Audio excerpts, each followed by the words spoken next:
Okay, good morning, everybody. It's a great pleasure to introduce Professor Yochai Benkler, who's sitting in the back here. We're very privileged to have him here in Weimar. Yochai is the Bergman Professor of Entrepreneurial Legal Studies at Harvard Law School and faculty co-director of the Bergman Center for Internet and Society at Harvard-University. He has started his career as treasurer of a kibbutz. He has studied in Tel Aviv and received his PhD at Harvard Law School. He was professor at New York University and later at Yale Law School. Yochai has played a leading role in theorizing the informational economy. In particular, he is interested in the role of information commons and decentralized collaboration to innovation, information production, and freedom in the networked economy and society. Benkler's research focuses on commons-based approaches to managing resources in networked environments. He has coined the term commons-based peer production, and a term that kind of describes collaborative efforts that are based on sharing information. Benkler has advised governments and international organizations on innovation, policy, and telecommunications, and serves on boards of a good number of non-profit organizations. His most important and well-known book is The Wealth of Networks: How Social Production Transforms Market and Freedom, published in 2006. The book has won several academic awards, and if I would kind of list all of them, we'd probably still be here by tomorrow, so I rather not. This book has an extraordinary contribution to the understanding of the internet and information goods. It examines the ways in which information technology permits extensive forms of collaboration that have potentially transformative consequences for economy and society. I can honestly say that The Wealth of Networks is among a handful of books that was most influential for my area of research. It's a book with great visionary qualities, and this is, I think, a very rare thing in academic scholarship. In 2011, Yochai has published another very influential book, The Penguin and the Leviathan: How Cooperation Triumphs Over Self-Interest. The title indicates what the book is about. It argues that human beings want to collaborate, that they are not selfish creatures, which is, of course, the view of neoliberal economists and has shaped very much our perception of the nature of human behavior over the last 30 years. What I admire most about his work is that it is socially engaged. His work is not distant and disinterested. It is, I would say, partisan. It is activist. I'm not sure if Yochai would agree with that description. But I think it is activist in the best possible way, as he's not happy with a mere description of the informational economy. He sees the potential of digital technologies for profound transformations and is working towards the creation of a world that appreciates non-market production, that strengthens sharing, collaboration, and the commons. So please join me to give Yochai a warm applause.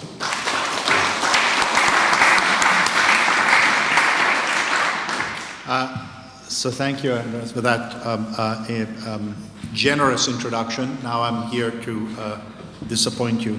Let me just try to make sure I'm more or less on time for about half an hour, and then we have plenty of time for conversation of various sorts. What I'll try to do this morning is lay out a story in 3 acts. Act 1 is a basic framing of the potential, of the promise of commons and cooperation and the emergence of commons-based production in the networked environment. Act 2 is a look at the relationship between the current increasing recognition of the extreme inequality created by within the last 40 years of capitalism, particularly in the United States, to some extent, similarly in the UK, less so, but not entirely not so in Europe and in a variety of other countries outside of this very core of market society. And I'll spend the last third or so talking about how the ideas and understandings we've gained from work on the commons and cooperation allow us to create a shared ideological framework around which to embrace practices that will improve market society without completely replacing it, because I don't think that's where we're going. So Act 1, Commons and Cooperation as Practice in the Networked Environment. People have been doing things with and for each other's pleasure for many years. These automobile enthusiasts for decades have been tweaking their cars, but they have not competed with General Motors or Toyota or Volkswagen. The same for a long time was true of these people who produced this fantastic multi-volume Encyclopedia Britannica. And if you look in 1999 in this extremely prescient book, Information Rules, in chapter 2 they use Encyclopedia and Carta as the encapsulation of what the 21st century will look like, that is fundamentally different from the 20th. It will be networked, it will be embedded with economies of scale, it will be folded into Microsoft's operating system so that it will take advantage of its digitization and network effects and all of that. And in fact, we saw that Britannica dropped from several $1,000s to $500 eventually, in cheapsoftware.com to $29.95. But of course, we all also know that it wasn't Encarta that did it. What did it was a mode of production that would have been laughed out of the room had it been proposed. If you had said when Jimmy Wales put 900 stubs on the net in February of 2001 that within 5 years Nature magazine would run a quasi-experiment and find that practicing scientists would say that Britannica is no better, or rather Wikipedia is bad, but Britannica is just as bad. Relative to contemporary understandings by practicing scientists, you would have been laughed out of the room. No one is paid to edit, no one is paid to write, no one is paid, no one controls the content, impossible. And in the meantime, Encarta went out of business. Similarly, in 1996, when two groups of engineers said we need web server software, one group was Microsoft, the biggest then software company in the world, and this was its next generation. The other was a bunch of engineers who needed a server to deal with it, and so patched up something and called it Apache under a license that meant that no one owns it exclusively. Now, 20 years later, over cycles of boom and bust, you have the initial period over there where MySpace pops up in the mid-2000s. And uses Microsoft Server, so Microsoft comes back up, then they recede. Now there are a bunch of link farms that have increased the use, but if you look at top use of sites in the same period, you see that Apache has been consistently over half the market for decades now, and the only serious growth is Nginx, which is itself open source software. Essentially, if you imagine production as falling into one of 4 transactional frameworks based on a classic social science 2x2, that is to say decentralized and centralized models and market-based and non-market-based, what we saw in the first 2/3 of the 20th century was a concentration or centralizations of models of production, both on the non-market and market size, whether you want to look at it through Weber's study of bureaucracy, whether you want to look at it through Schumpeter, whether you want to look at it through management science from Frederick Taylor to Williamson, whether you want to accept it as deterministic or just as historically path-dependent as Puri and Sable did in the second industrial divide, the descriptive accuracy of the increasing importance of centralized systems is not questioned. In the 80s and 90s, and we'll come back to this in the second half of the talk, what you saw was a disappointment with the performance of these centralized systems. Big conglomerates like ITT get broken up and create internal markets. Governments begin to adopt market-based mechanisms internally and go through massive privatization. And the perceived failure of large systems leaves organizations searching for an alternative, and the alternative are markets. What you see essentially in the last 15 years or so is the emergence of networked information economy, and the idea that models that used to be central to the family and social relations become integrated into these other models as a solution space for problems or production. The drivers are what I spent most of my time from, say, 96 to 2006 working on. The most important inputs into the core economic activities of the most advanced economies became widely distributed in the population. These were true of material capital, computation and communications, later on sensing and capture, and human creativity, intuition, experience, motivation, as well as the social capabilities to manage processes between us that we have always used socially, but never in production. And essentially what happened was that we saw that behaviors that were once central to our social sense of self, sitting around with friends talking, moved from the economic periphery to the economic core, and suddenly you got the people who used to do things with their cars now doing it with news and culture and encyclopedic knowledge, but no longer were peripheral to the equivalent GMs and began to compete directly with software developers, with encyclopedia producers, with news organizations. Commons-based production in this regard can be individual or collaborative, can be commercial or non-commercial. The critical point is that it increases the diversity of actors, not that it displaces market actors, but it increases the diversity of actors, the diversity of motivations, and the transactional forms. And as a legal institutional matter, the critical aspect of what makes a commons is that it decentralizes authority to act and places it where material decentralization of capital put practical capacity to act. So we had the physical capacity to act, we had the mental capacity to act, and commons basically says you don't have to ask permission. You may do it without actually asking. So it decentralizes authority to act and locates it where capacity to act exists. Peer production, specifically, were things like Wikipedia, open source software. The critical point was larger numbers of people, and the critical point was effective production without price signals and managerial commands. It was a new modality of production because the settled understanding of production models was that there was this binary set of ways of organizing people. Who is going to do what, and with whom, used to be either you get a price or you get a command. Now instead what you get are social interactions. And we saw sharing of material resources, large-scale sharing practices of effective productive sharing.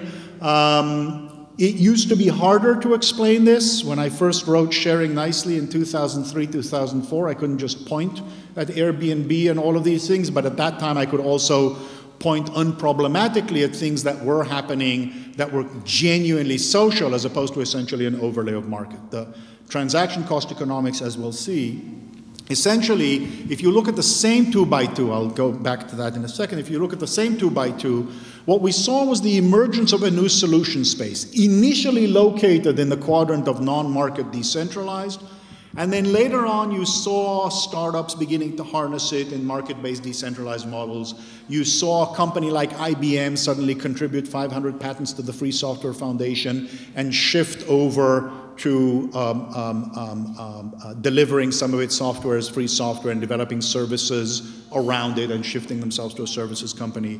You saw more traditional organizations beginning to look, let's do it like Wikipedia became a shared idea of the possible. But of course, what we've seen in the last few years is that the same transaction costs and decentralized capitalization economics that allowed in the first generation for the emergence of genuinely socially embedded interaction become a domain in which market actors are coming in, layering a market layer over the same transaction cost model and extracting the value from it. And so essentially what we've seen, if the first generation was prices and hierarchies were moving too slowly to take advantage of these lower transaction costs, and so social interactions that required less crisp interactions were able to step in, what we've seen in the last few years is market mechanisms using the same exact transaction cost structure, but layering over them price-driven clearance, and using some of the ideological framing of sharing and cooperation as a feel-good overlay on top of it, so as to use the same emotional, psychological, social dynamics that drive social sharing to simplify the problem of harnessing resources into an extractive model. End of Act 1, a minute and 40 seconds late. Act 2. Let me talk about the neoliberal moment and the great extraction, its relationship to a conception of technology, and the ideological frame that it exists in. So the basic image of the story that we all at this point know on sight is the work that comes out of Saez and Piketty, that Piketty's book was so central in capturing. I don't want to underestimate or understate the importance of that unique intellectual contribution that the two of them made to take something that was completely opaque. We just did not measure what the top 1% broke down into before they put together the data. And so it was impossible to talk usefully about the top 1% or its internal components because we had no statistics. Now we do. It's changed the conversation. We're able to see what we're seeing here, which is a long period from the Great Depression through the late 70s, early 80s, of fairly stable, contracted difference between the top income brackets and the rest. And then a dramatic continuous increase in the share of income going to the top decile, the top 1%, and the top fractions of 1%. This is mostly pronounced in Anglo countries. You see there up on the left in the US, the UK, and to a lesser extent in some of the other Anglo-speaking countries. OECD suggests that you're seeing more muted from lower levels of inequality, but still increases in most of the European countries as well, as a consequence of the period of deregulation and increased market systems. And you see it in quite a few of the emerging economies as well, a similar U-shape. This is all, except for the OECD piece, this is all out of Piketty's work. So you're seeing a fairly broad phenomenon, not of 1 year or 10 years, but 40 years of consistent increase in inequality that really has one very distinct feature, which is runaway increase in the share of income and wealth going to the top 1%, 0.1 and 0.1%. And the second, particularly in the United States, is stagnation of income at the median. This is from the Economic Policy Institute, from Larry Michel's shop in the US. What you're seeing is essentially 40 years of no growth in income for everyone below essentially the 85th percentile, while productivity continues to grow. So what you're seeing essentially is a great extraction. Value continues to increase. It is extracted at the top. Not so much, by the way, particularly in the United States, not so much by capital as by management. So returns to shareholders are also not as fantastic as they are to returns to managers. You're seeing super managers essentially extracting most of the value, some of it then going to capital, most of it not going to most workers. That's not a blip, that's 40 years worth of consistent data. For the last quarter century, the most influential economic model of why this is happening was called skills-biased technical change. What it meant was it took the outcomes of market processes to be independent of institutional choices, except on education.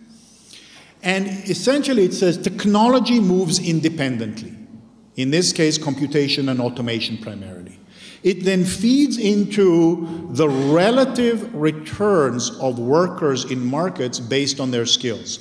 People with high skills could become much more productive because of computers. People with routine, relatively low skills could be displaced by automation, so they became redundant. And so you saw the top becoming more valuable and therefore getting higher income, and the middle becoming less valuable and therefore not growing in their income. Lokma, no hands, the market took care of it all. In that process, the state is also external to the market, except in its education policy and its redistribution policy. The role of the state here is not to structure market outcomes, but to ameliorate inequality on top of it. And the role of civil society is also around the market and dealing with redistribution and social justice. The story is not a story of political choices and political struggle. It's a story of technological determinism of a certain sort and education policy, if you look particularly at the most influential version by Katz and Golden. Bugs in the theory. Other countries on the same economic frontier did not go through the same U pattern. So if you look at France, Germany, Sweden, Japan, looking at the same data that we saw above for the US and the UK, they didn't see the same thing. Why did skills bias not operate in the same way here? Another bug. The top 1% also breaks down in the same way as the top 10%. The top 10% breaks down as the bottom 90. It's fractal. And so the question becomes, are the financiers making at the top 0.1% really that much more skilled and educated than the engineers who are building the technology that they're using? What is the story there? Skills-biased technical change doesn't try to answer it, can't answer it. If it were consistent, would say this shouldn't be happening within the top 1%. Instead, what we see are things like this, which is CEO ratio of income to median income or relative to the S&P 500. In each case, again, we see an inflection point around 1980 with a massive sharp upward increase both in the share, in the ratio of CEO to median worker compensation, and in the correlation between S&P 500 or stock market performance and CEO pay. CEO pay begins to take off alongside the market, leaving everyone behind, suggesting that essentially what we have here are three distinct components that feed into inequality. There's what's happening in the escape of the top 0.1 and 0.1%. There's what's happening in the ratio between the 90th percentile and the 50th percentile, and there's what's happening between the bottom and the 50th. And each of these responds to a different set of practices, which in turn respond and are driven by a different set of institutional choices that sometimes feed into each other but are quite distinct, each with its own political and institutional history. What's driving the top seems to be very much CEO pay and management pay, executive pay generally, and the increasing share of the financial industry in total market and the ratios of returns in the finance market, as well as some superstar pay, artists and sports stars, but those are a relatively small portion of the total. They're very visible.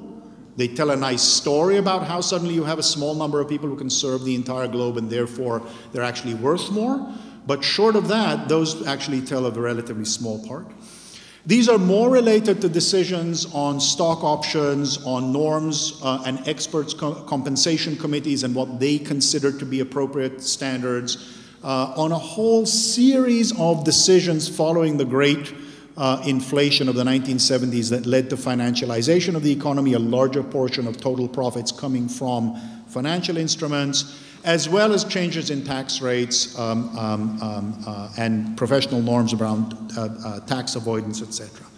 In the middle, what you see is a weakening of labor standards and lax enforcement, particularly in the US, deunionization at a high level, reduced welfare payments, as well as open immigration policy that is sufficiently vague that you get enough immigrants who are illegal to essentially create an underclass that ends up getting exploited and putting pressures at the lower end of the economy. So it's not no immigration, it's this combination of some immigration and some informal economy that's calibrated in the political context, a variety of other arguments as well. What I want to focus on here to make sure we have time to come back to the commons is that when you look, for example, at the breakup of this top decile, you see that conservative and liberal progressive presidents had governed the US in this case throughout most of the period of the flat period.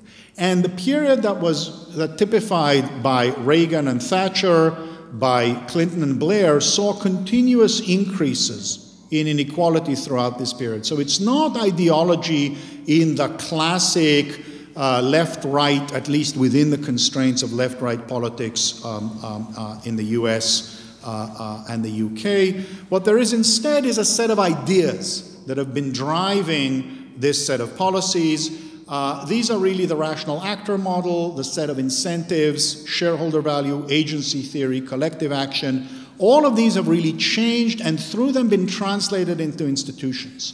So I'd invite you to to use a few grains of salt. This is just Google Books. It's not a deep analysis, but it's suggestive when you look at what happens to fairness and solidarity that are fairly stable. Fairness is fairly stable all the way from the 19th century. Solidarity, this is in American English, solidarity increases around World War I, but then around 1960 you see an increase in the use of the term rationality and incentives. Much more strictly, when you look at the difference in inflation, what happens in the 1970s is really unique in peacetime inflation across peacetime inflation post-World War II, really. And it fundamentally destabilizes belief in the continuation, in the success of the state, and creates an opening for a neoliberal framework that says the state can't manage the economy. When you look at just how sharp the difference is in this period and how big the destabilization is, you understand why you've got the room for this rise in new ways of looking at the world. And so at the end of this period, it's not surprising, again, this is Google Books, terms like agency theory, shareholder value, the core academic ideas behind stock option compensations, behind the increase in CEO compensation, behind deregulation, behind financialization, emerge in a very dramatic way in the academic literature and in books after 1980. And they then get translated into a set of changes to compensation. So if you think of the core pillars of neoliberalism, what do they say? They say uncertainty and complexity means that economics planning is impossible. Only prices in markets produce good information. They say that in order to do that properly, you have to treat rationality as equivalent to self-interest. That's the most useful model. They say that collective action fails, it corrupts into illegitimate power, and therefore deregulation is necessary, because the only way that you can manage this economy is by clamping down on it, and the clamping down on it creates rents that then you have people, companies participating and trying to twist. Liberty in this case depends on choice in markets, and property rights and market incentives are necessary and adequate to achieve human welfare. But here we are, and then post-2007, 95% of the gains between 2008 and 2012 went to the top 1% in Sayez's work. And so it's not that surprising that we find ourselves with a politics that says, you're just screwing me for 40 years. I'm going to get rid of it all. And so it goes to the very foundation of the stability of democracy. If we can find a way of managing our market societies in ways that don't result in this form of dramatic screwing of the majority of people.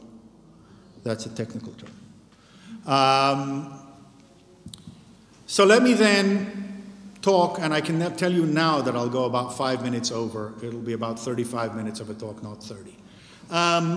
Let me then talk about what the relationship is between the first part of what I talked about and the second part. And remember, what's going to be important to me here are ideas and how ideas interact with policies. So at a bare minimum, we have two schools emerging around the 1990s into more visibility. One is the school that comes out of the political workshop in Indiana, Lynn Ostrom and Vincent Ostrom's shop, that really focuses on long-standing commons, usually in places that are not at the core of global capitalist economies, successfully managing commons over long periods through mechanisms of self-governance. The primary academic tradition against which this literature emerges is Mansur Olson's logic of collective action and the claim that without government intervention or prices in markets, you can't govern communities. The second is what comes out of networked practice and the simple large-scale practice of putting things in the commons, taking them out of the commons with no one having exclusive rights. And you have these facts coming out of these two places, creating an alternative model. If we go into these basic pillars of neoliberalism and see side by side, that's what I'm going to try to do in the next few minutes, side by side, how these two systems compete with each other. If the neoliberal moment said uncertainty and complexity meant that planning was impossible, only prices in markets produce good information, clear property rights and free markets are necessary and sufficient for welfare. That was the model of the neoliberal. The story about uncertainty and complexity within the system of institutional analysis and development of the Ostrom School of Commons is that prices and property are also lossy medium. You also lose information when you try to take something that a community for hundreds of years has managed through its traditions. You say, no, let me tell you, I'm the expert. I'm just going to privatize it. Everybody gets their own property rights. It'll get better. Trust me. Turns out to destroy the resource system. Why? Because it turns out when you're trying to translate the complex, detailed local knowledge into these crisp things called property rights and prices, you lose a lot of information. It's a lossy medium. And so there's a real loss there. Local knowledge and diverse practices outperform rationalized models, both bureaucratic and abstract markets. And what we saw with the open commons and commons-based peer production is that experimentation on the freedom to operate, redundancy, resilience ended up being much more innovative and moving things much faster than possible. So an example here is what happened with Spectrum Commons. When I started writing about it in '96, it was barely a twinkle and nobody really thought that. I had people literally telling me well into 99, 2000, no one would ever be able to make a phone call over Wi-Fi. It just was, physics prevented it from happening. It was impossible. And yet it moves. Rationality in this model meant self-interest with guile. This is the classic Nobel Economics Prize model of mechanism design. Self-interest with guile meant you could separate motivations, that is to say, giving somebody money could always improve what they did it, or punishing them could always improve no matter what else. Clearly these people had never gone to dinner or had sex. motivations were separable, and self-interest dominates. Versus what we learned in the practice is that rationality includes diverse motivations, some intrinsic, some pro-social, and some self-interest, not pretending that we're all angels or that it's all altruism. But critically here, they're non-separable. If you leave a check on the table after going to friends for dinner, you're not going to increase the probability you'll be invited again, at least not in any society I have hung out in. What we see then is an intellectual arc going from the 50s to the early 90s of increasing across multiple disciplines of a theory of self-interest. In evolutionary biology, we move from group selection to selfish genes through kin altruism and direct reciprocity only, tit for tat. In economics, we see strong assumptions of self-interest. In political theory, we see the failures of collective action, Downs, Olson, Harden. In management science, we see a move from Taylor and Weber and Schumpeter through Williamson to more and more hierarchy or markets, but in any event, talking about individual self-interest. What we've seen beginning in the 80s across all of these disciplines, and increasing more now, is that in each of these disciplines, and this is really what I look at in Penguin and Leviathan, in each of these disciplines, the intellectual trajectory has shifted towards saying, no, actually, as it turns out, cooperation is widespread in evolutionary biology. No, as it turns out, when you actually do experiments on people, it turns out they're vastly more cooperative than the standard rational actor model would predict, and consistently fail to behave as game theory would predict when you're modeling only self-interest. We've talked about Lynn Ostrom and work from Toyota Production System on through high commitment, high performance organizations, again and again shows that it's just poor management science to build a system assuming that everybody from the top down is trying to screw everybody else, and what you need is just pure, strong incentives and strong oversight. Essentially, in the nature of rationality, we've seen in the literature across multiple disciplines a move from Homo economicus operating with self-interest with guile to Homo socialis with diverse pro-social motivations. We've seen a model then purely atomistic competition move to socially embedded cooperation. We've seen motivation seen as completely separable. You can just do money and not operate, to non-separable and interacting. If you add money, you change the interaction. If you add society, you change the interaction. You have to understand them together. If collective action fails in theory in the neoliberal moment, collective action works in practice. Governance is possible, widely embedded, heavily documents. Massive amount of scholarship on how to design institutions, assuming they can work, not that they can't work, and that doesn't mean that it's easy for them to work. Nothing happens naturally, nothing happens deterministically, conflict is everywhere and always, but if you're studying the wrong thing, a group of people who are purely motivated by money and self-interest rather than the right thing, which is a group of people who are like us, complicated, then you'll get the wrong answers. And that also means at the end of the day that if property was the sine qua non of efficiency and growth in the old neoliberal model, economy, property and contract are only one tool set in an institutional tool set. Commons-based governance is potentially superior, particularly for innovation and creativity. And so you move in terms of implementation of these from an idea of tightly coupled systems. That's if you take out of internet engineering thinking. From tightly coupled systems with well-designed mechanisms, which is the model of mechanism design under self-interested rationality, to self-direction, experimentation, and ethical engagement in loosely coupled systems, you're seeing the fundamental shift in understanding how we need to build institutions and organizations from our perspective.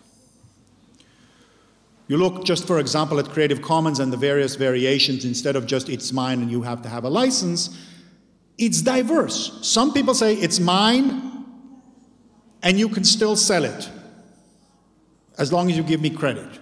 Some say, no, it's Creative Commons by non-commercial. You can use it as long as it's non-commercial. If you want to make money, I want to make money too. That's also part of making sure that it's in the commons. A strong ethic of reciprocity. You can use it, but then you have to give back in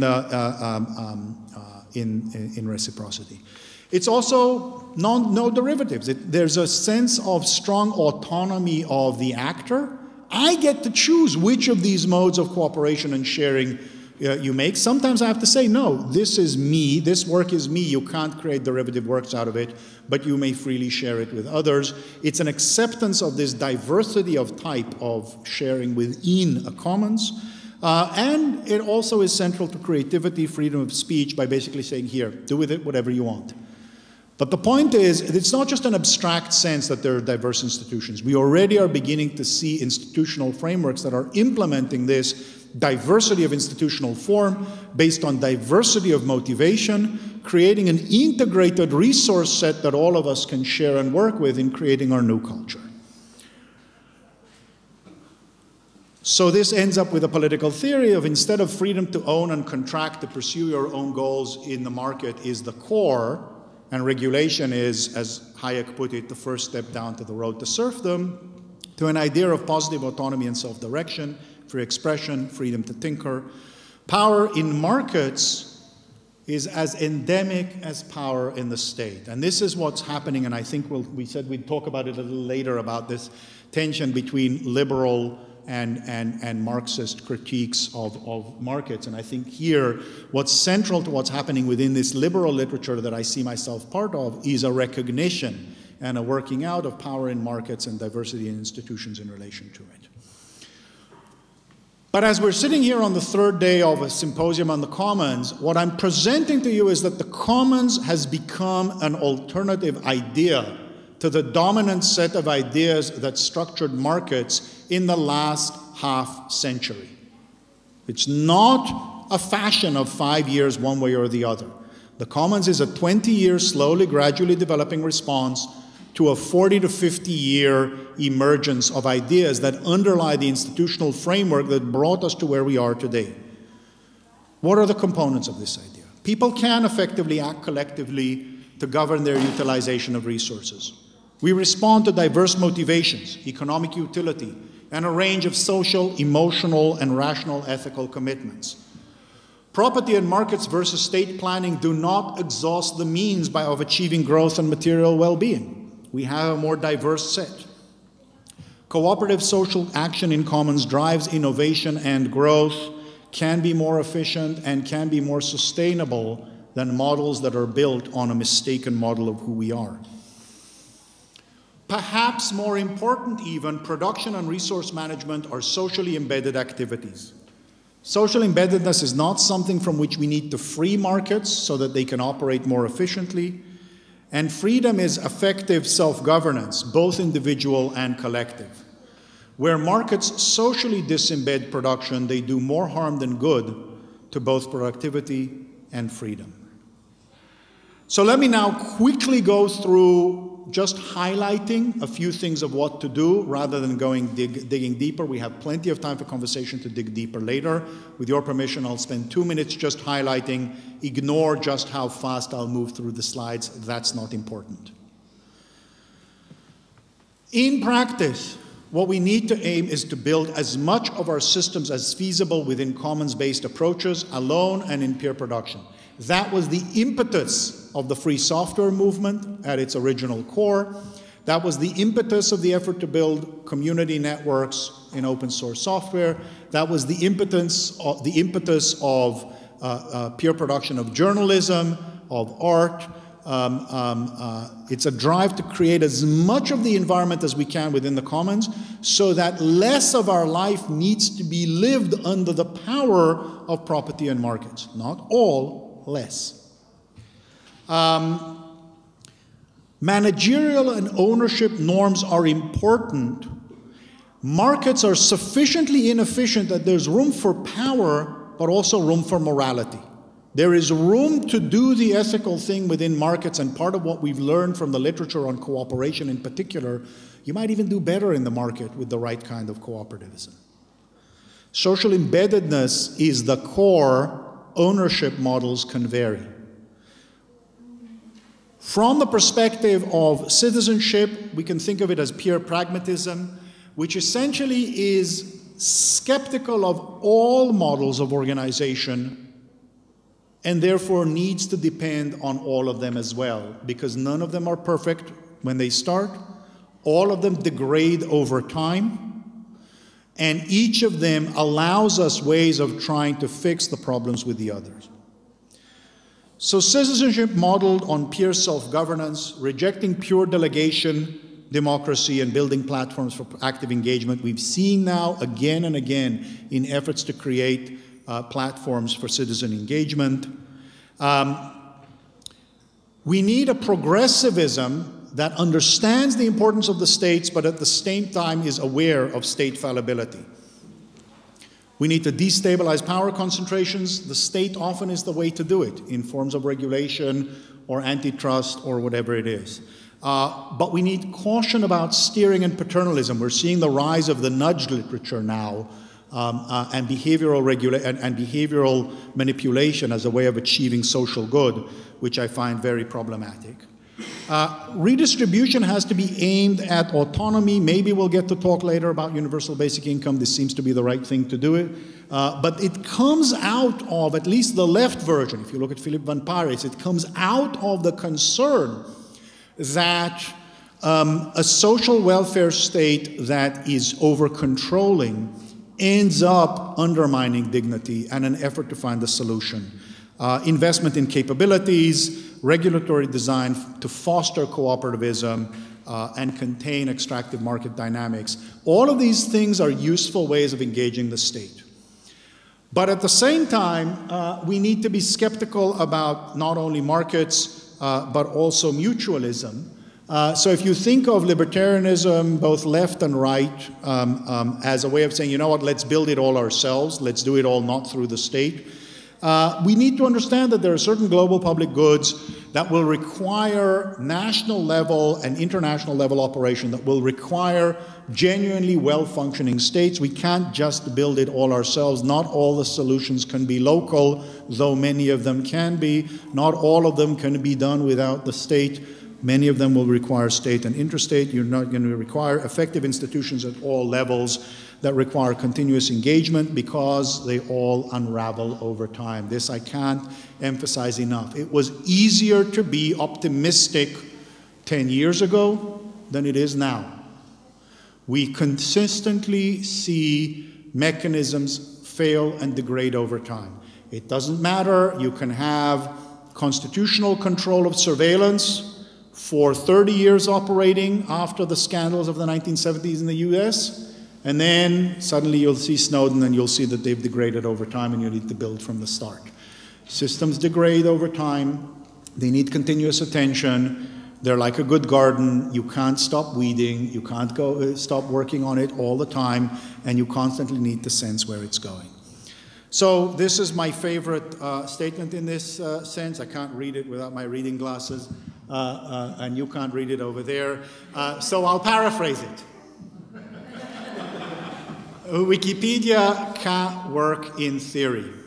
It only works in practice.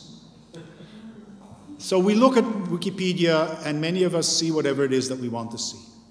What I've tried to present to you is that the last 20 years have given us strong examples, stories, and detailed analysis from which to construct a view of the world that doesn't do away with markets completely and doesn't do away with states completely, but allows us to build a more socially embedded, humane interaction that will allow us to avoid what appears to be a deeply self-destructive trend that we've seen over the last 40 years. Thank you.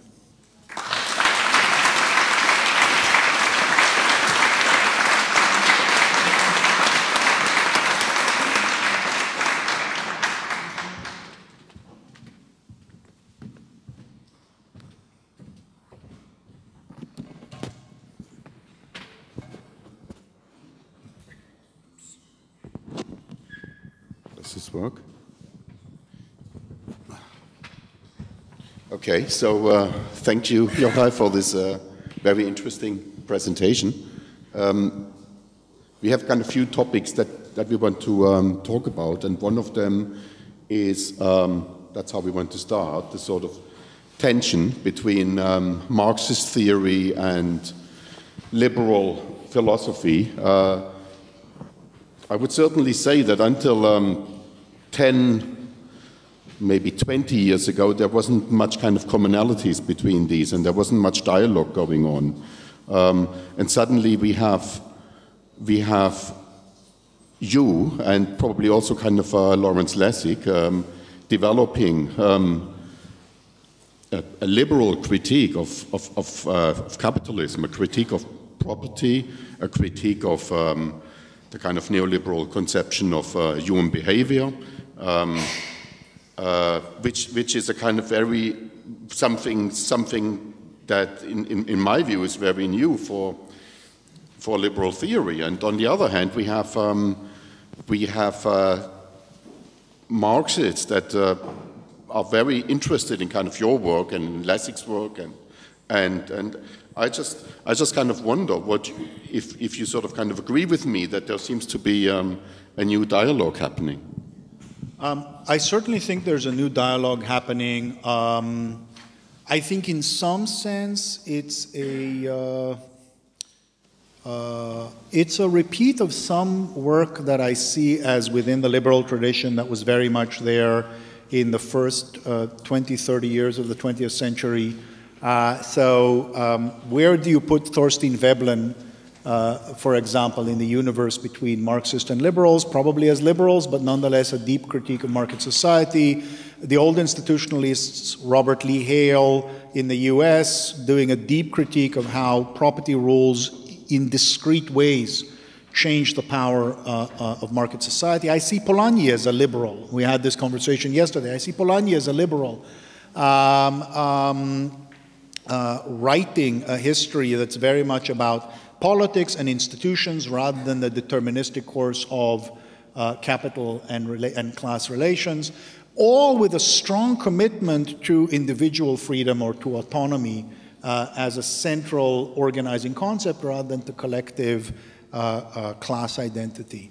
At the same time, and so I think we come from, on one hand, an unwillingness to give up individual autonomy as a core organizing moral commitment. I say we, I should say I, on this particular point. I'm not sure everybody is in the same boat on this. Many people are more into democratic values than into autonomy discretely.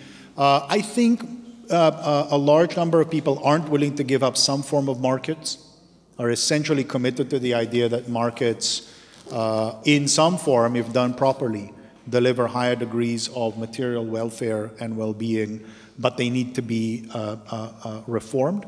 And I do see the recognition of conflict over production, which is so central to the organizing range of Marxist work, as being something that we very much adopt. Right? Understanding production not as a natural process of markets, but as a arena of conflict between labor and management, labor and capital, played across different domains. Certainly in my own work, very non-deterministic. I don't see technology as deterministic. I don't see markets as deterministic. I don't see states and institutions as deterministic. I see them all as interacting systems where people and groups of intentionality can try to tweak one or the other in ways that then make it hard to shift left or right. So yes, I do see an increasing overlap, but I also think that the idea that you can get rid of market society and have an actual alternative is harder to sustain today. We've had multiple efforts crash and burn. And so I think that that's part of the coming together from the other side. So the latest effort to create an alternative to the market is the digital commons, which most people probably, I mean, it started with open source software in the 80s, but I think it was kind of really recognized as as something newly emerging with the emergence of the social web, with Wikipedia as maybe the kind of, the first kind of, flagship of the social web. I wonder, at the end of the talk, you kind of indicated that you are a little bit worried now about the development of the digital commons. I just wonder what the reasons are for that, for these worries. So it all depends on what you, on where you shine a light.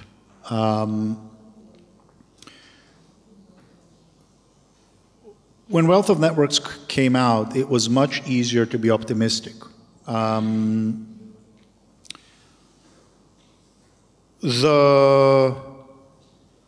years earlier, nobody really saw copyright or patent or spectrum policy or net neutrality or anything like that as anything that anybody cared about. By 2006, it was something that was understood as a domain of freedom that people should be fighting over. In 1996, we had no names, and I use 96 just because it's convenient decades, not for any particular transitional moment, other perhaps than in my own life I started teaching. There was barely a coalition of a few librarians and professors and hackers around questions like Digital Millennium Copyright Act and all of that. The political understanding wasn't there. There was no perception beyond a tiny group of hackers that commons-based production was possible in modern, complex economies. To the extent that you read, and people read Lynn Ostrom, it was about irrigation districts in Spain and pastures in Switzerland, and this was not at the heart of what was going on in the economy. By 2006, it looked like it was happening. None of the major companies were really engaging in it. It was all new, it was all developing. Everywhere you looked, something new was developing in a substantial way. Today, what do we have? We have a very clear awareness of the politics of the matter from incumbent industries that are fighting hard in all sorts of dimensions. We're seeing a change in the infrastructure from general purpose computers to handhelds, from operating systems with relatively open APIs to app stores, from everything hosted on the PC to things hosted in the cloud under someone's control, from governments being completely clueless to governments trying to take over. These are all dimensions of reconcentration that we are living with, and we see, and if we don't understand them and try to continuously fight against them and around them, we'll be there.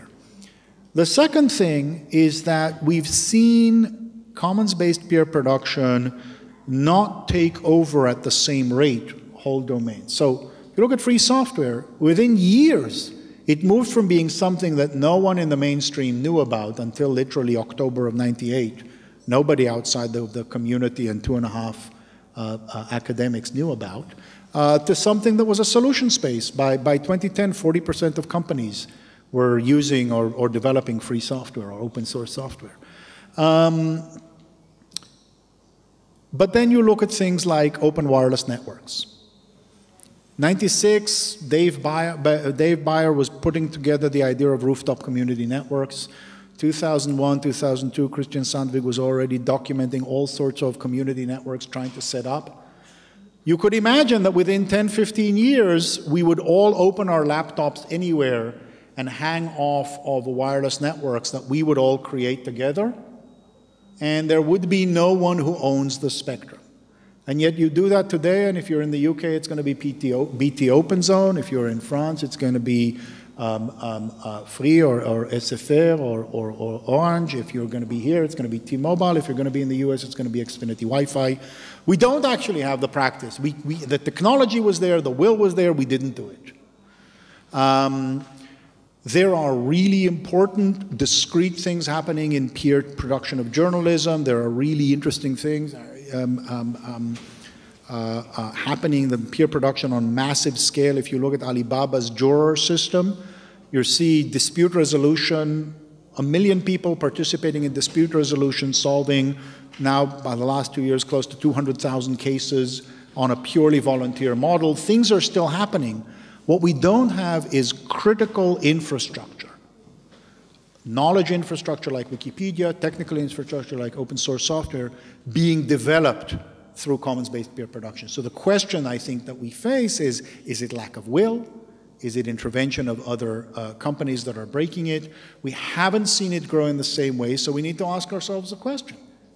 And part to my sense of speaking publicly is to get people to understand how important. Then 2 weeks ago, I go to WeShare, and there are all of these people trying to build more and more of these things. But this is, so we are at a cultural moment where people know and they want to build, but at the same time, we don't see measurable segments of society being displaced in significant ways by free software. You saw Firefox, you saw Apache Web Server, you saw Wikipedia.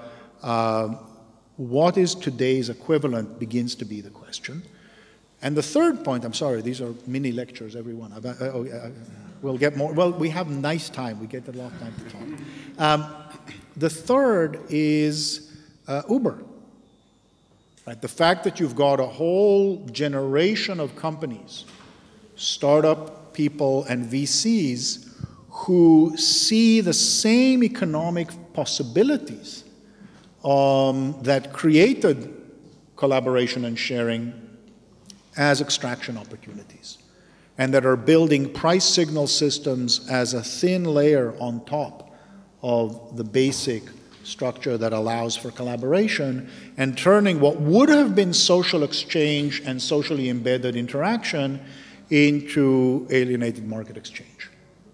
And that suddenly creates the possibility that when you have a company that's operating, where are you there, Rich? Sitting there at the back typing. When you've got, right, you've got competition from VC-backed companies, you're in a different market. Don't be so red. You're in a different market from when you're not, right? So Lumio is in a space where others are coming in, and the question is, what's your competition that is coming with a lot of VC funding? If you want to try to create a sharing platform for cars today, yes, you see something like BlaBlaCar, but Uber and Lyft make the universe more difficult. So that's a new form of market competition. So these are sources of concern that I have that make me, I don't know about pessimistic, but I think it's continuing to develop commons-based peer production as an important part of how we construct our economy will require intentional, continuous effort. It won't just happen, and it may even be a little harder today than it was 10 and 15 years ago. Okay. I also give a little bit of a mini lecture now. I have a bit of a different explanation about the stagnation of the digital commons, which probably comes more from a Marxist perspective. What I see, I cannot see the digital commons in isolation. I think it's like a little island in a huge capitalist sea, and I think. For me, this is kind of where many of the kind of problems arise that we're facing today. So just to kind of give two examples that kind of happened only recently. The NetArt archive Turbulence, which has been running for, I think, nearly 2 decades, has announced that it will shut down the portal.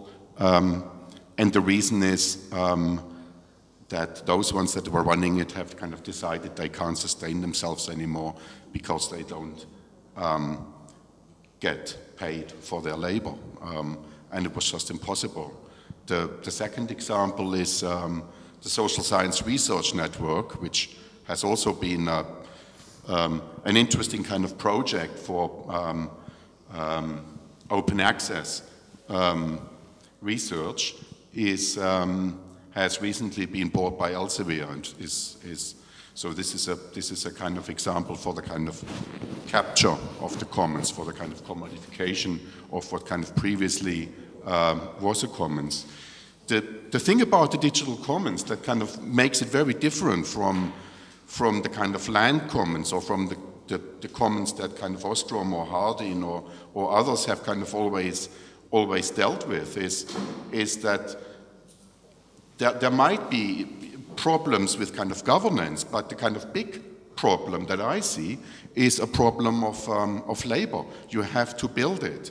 It's not just kind of there. Then to get where kind of frameworks need to be created for the kind of regulation, for the governance of the commons, which is fairly easy. And the other thing that kind of differentiates is that what has been built is abundant. So we don't talk about scarcity anymore. So theoretically, we have these huge possibilities, but in practice, we have to build it. And there are kind of two factors now that create a problem.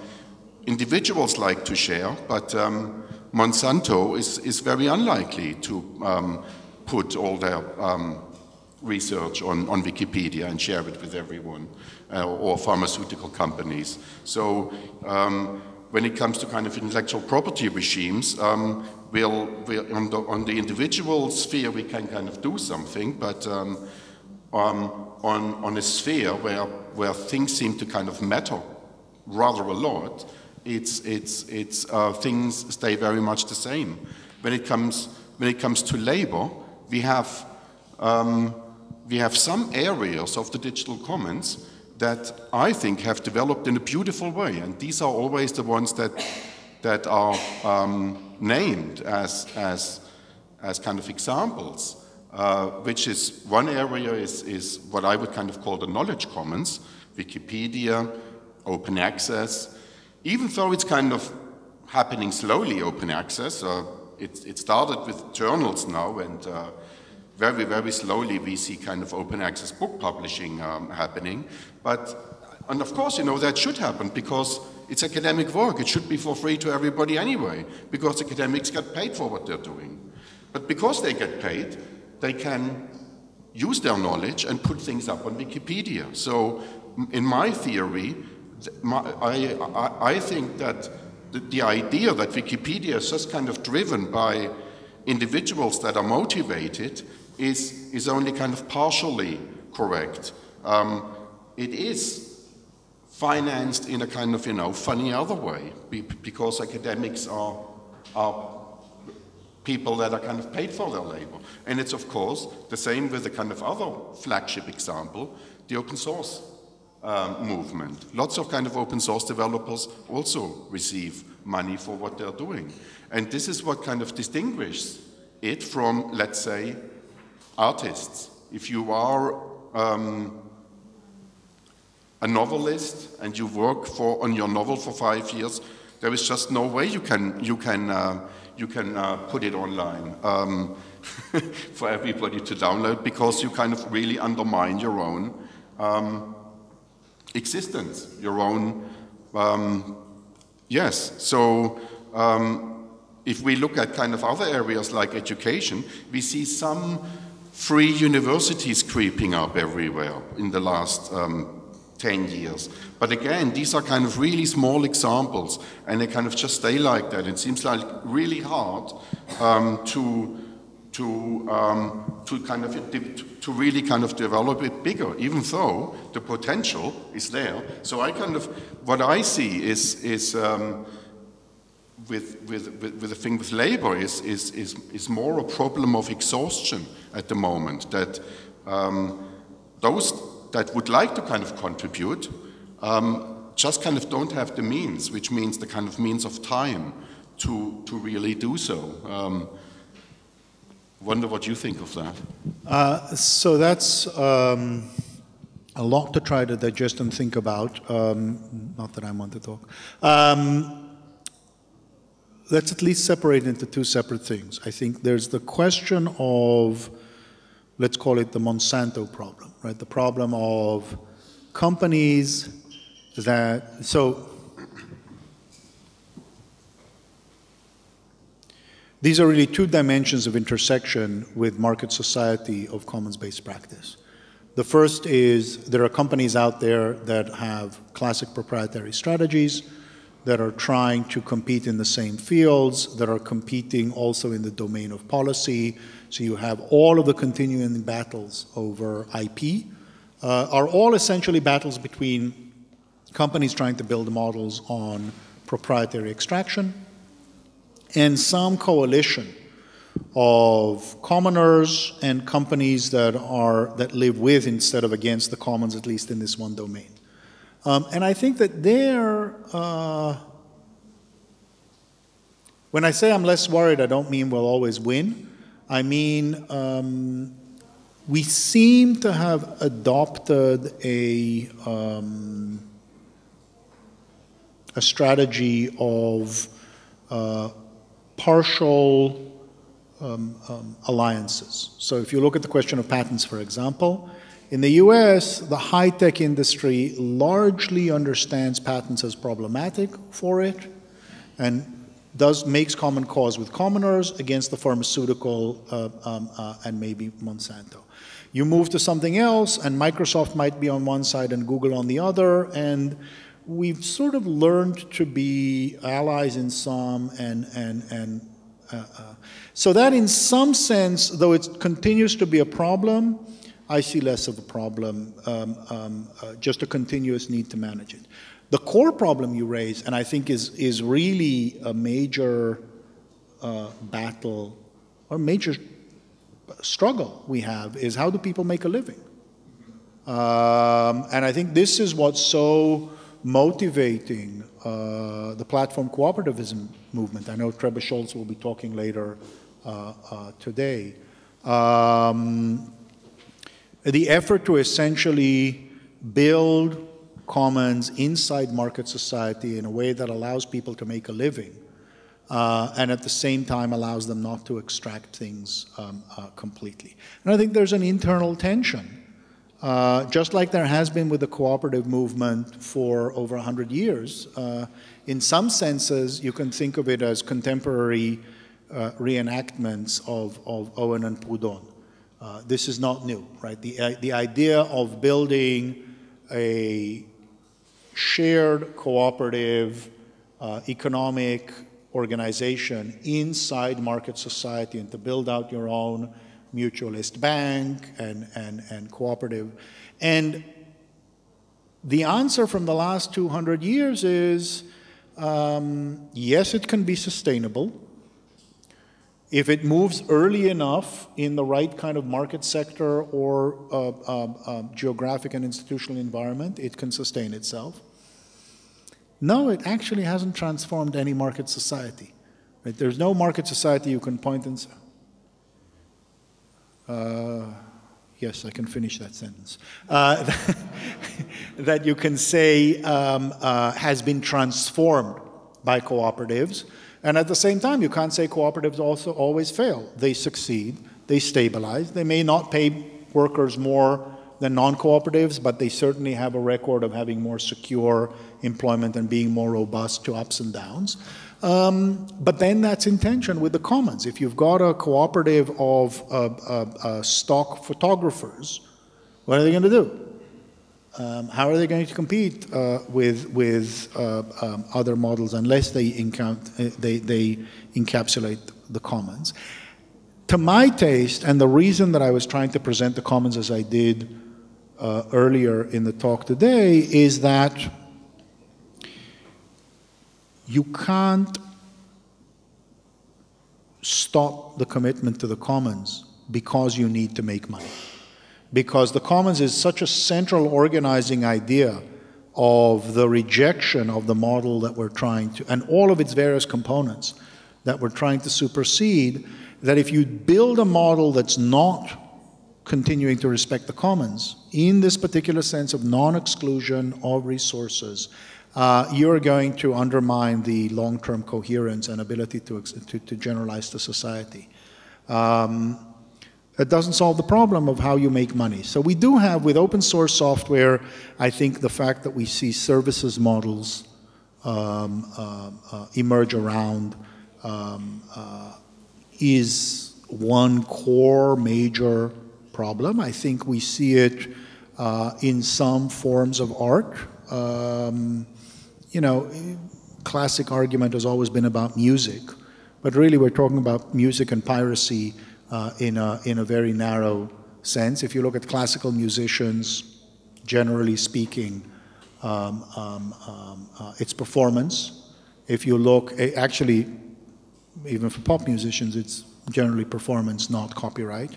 If you look at jazz, it's generally performance, some public funding, some performance. And I mean both for classical.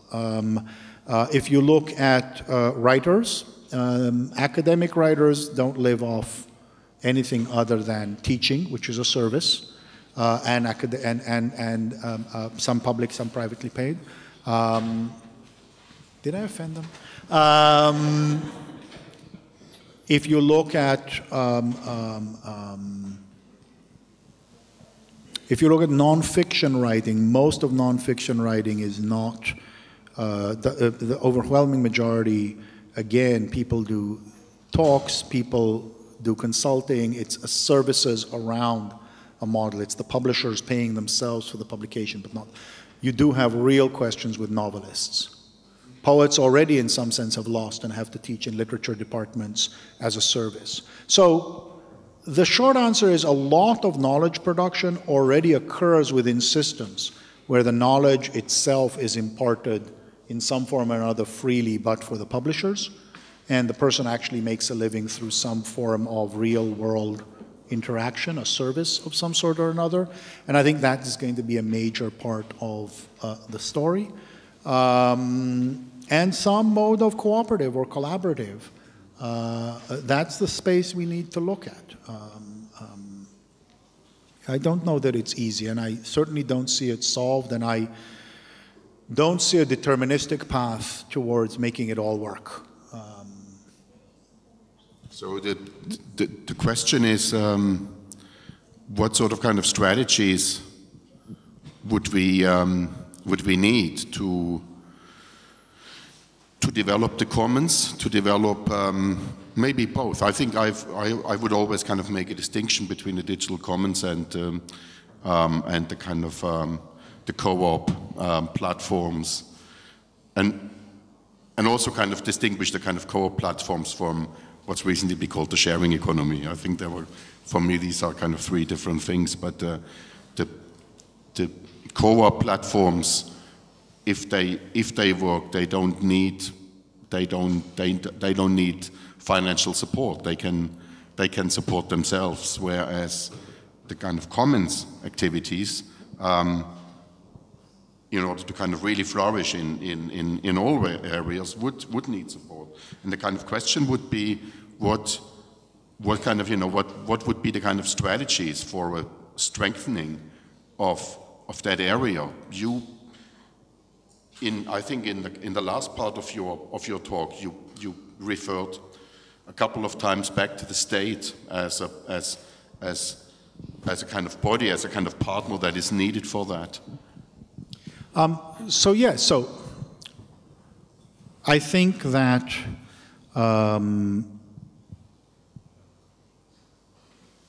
we're going to need the state. So let's back up. There's the basic question of how to keep body and soul together. How to have food, how to have shelter, how to have education, how to have health. I think we have seen repeatedly that the state, when governed properly, under the appropriate political conditions, can and is the stable source of social security in this broad sense of securing a set of capabilities that is necessary to be able to know that you're going to have the place to put your head down and food on your table, and those are very basic, with a good bit of diversity within the relatively wealthy world, and much greater inequality and diversity outside of the developed world. So this is hardly a solved problem in the sense that we see it everywhere, but it's a solved problem in the sense that we know in general terms the form. I think if you're talking about a serious, redistribution of the very, very top incomes, you're going to need a very effective state to essentially tax those away and redistribute them. I think one of the problems, and this is the impetus you're seeing not on the right, but on the left for universal basic income, is that we've also seen that states can be very overbearing. States can be dangerous. We've seen it in the national security context and policing context completely separately, but even in the context of the welfare state, and the degree to which people need to jump through hoops and show up and prove themselves one way or the other and prove that they are working or they aren't working, the state, even in its well-intentioned form, can be extremely overbearing. And so the reason that I was focused, and I'm grateful that you sort of pushed it back into the what about the state, because I live in the US. We have a very limited view of how large a role the state can play. And so I think of habit, tend to look for solutions that are more based in society and in sustained socially embedded market processes rather than in the state, because I'm pessimistic about how much we can get on our end.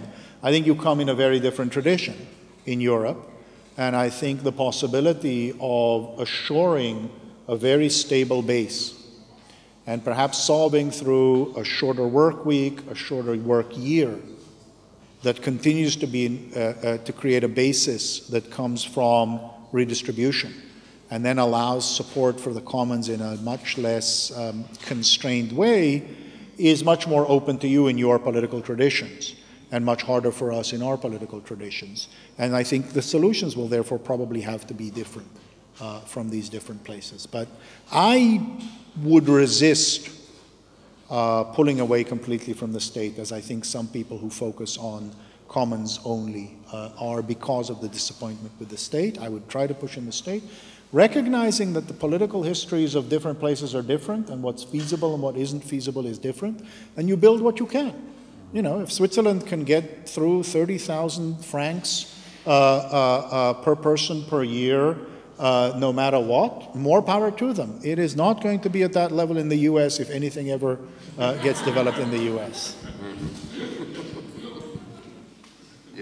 Yeah, yesterday we had a kind of quick chat about Michel Bauwens, who is also kind of an important figure in the sort of kind of digital commons movement, and he's kind of always arguing that he would never sort of kind of, he's always arguing for building it. We just kind of need to build it step by step, bit by bit.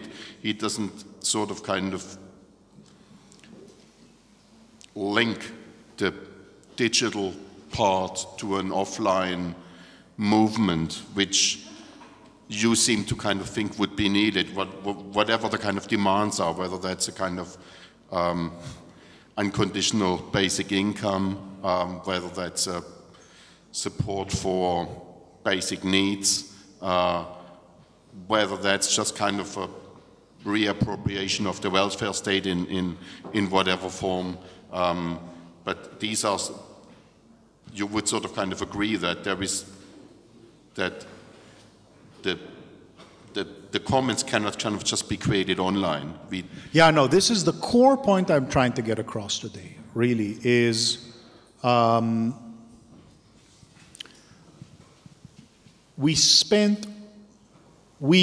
people I interacted with spent a lot of time thinking about the uniqueness of the networked environment, the uniqueness of digital and information relations for a while. But I think as we look at the challenges we face today, what's critical is to take what we learned from that experience and translate it into society as a whole. Because I think what we've learned gives us a framework for reconstructing society, market society more broadly. And I think we are at our own peril if we imagine that all we are going to do is create a digital or networked special preserves of special relationships, as opposed to using it as a model and an inspiration for how we build society more generally. Okay, so I think we have to finish fairly soon, but can I ask one more question? Is that okay? I just kind of like to know your opinion about the future of work in two respects. One is the idea of how we can get rid of wage labor, and it's an easy question, isn't it? Easy question. And just do it. Right? And the other thing I'm interested in, what you think about artificial intelligence, automation, and and how that affects employment. In 30 seconds or less.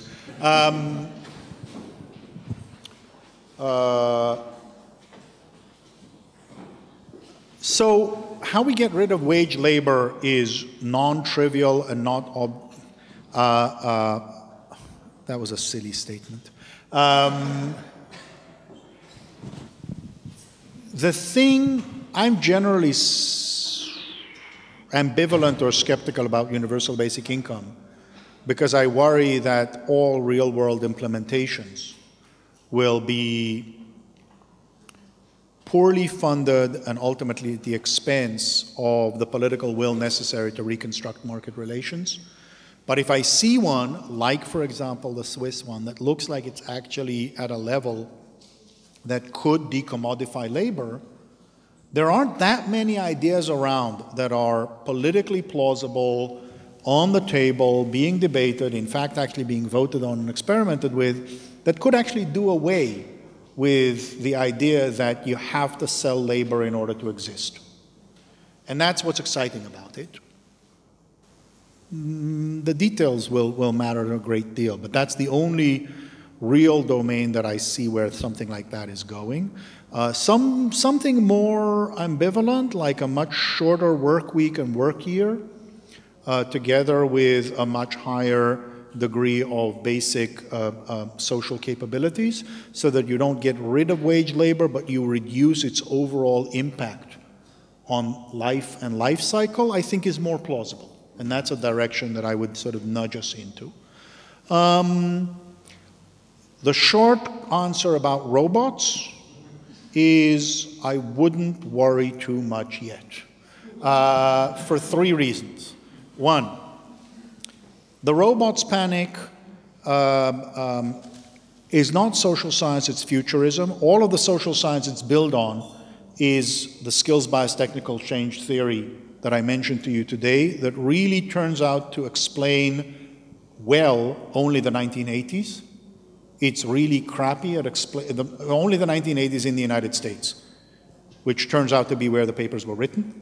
It's a really crappy description, so there's no social science behind it, and there's 200 years worth of jobs being completely displaced by technology, and then markets finding new jobs for people using new things. It's so I don't think we're going to see large-scale technological unemployment from automation. A, there's no social science. B, what happens when you actually get automation in some sectors is that something else emerges that people are willing to pay for, that suddenly you get people being able to do. So there's more displacement. There's a real displacement cost for a lot of people, don't get me wrong. I'm not sanguine about there not being real social disruptions in societies that don't know how to absorb dislocation. But I don't see long-term unemployment. The third and last reason that it's wrong is that it misunderstands demand. There's no one set thing of demand that we want X, and if we can now automate the production of X to have it with fewer people, we're going to suddenly find out that we want a Y we couldn't do before because X filled up our entire budget, and there's something else we want to do. I said that was the last. The real last one is the competition is not between automation of a stable set of tasks that then gets done and there's no more room for people. The competition is between automation and human-assisted, machine-assisted human work. Will we be able to be more productive with some human being plus the machine than the machine will be able to be, and what will go faster? And what we are seeing, in fact, is that people are getting more productive with machines faster than machines are getting productive entirely without people. What is happening, and this is the concern, is organizational disruption, is the fact that transaction costs outside of firms are so low that you're getting the organizational framework around which many even of the welfare states are organized, being disrupted and weakened. And there you really need a move towards a much more basic, universal commitment to achieving economic security. Whether it's in the form of universal basic income or capabilities, doesn't matter. But the weakening of labor power around the disruption of the firm seems to me to be something that's more technologically mediated, and it's about shifting power and bargaining power, not about eliminating the need for work. Okay. Thank you.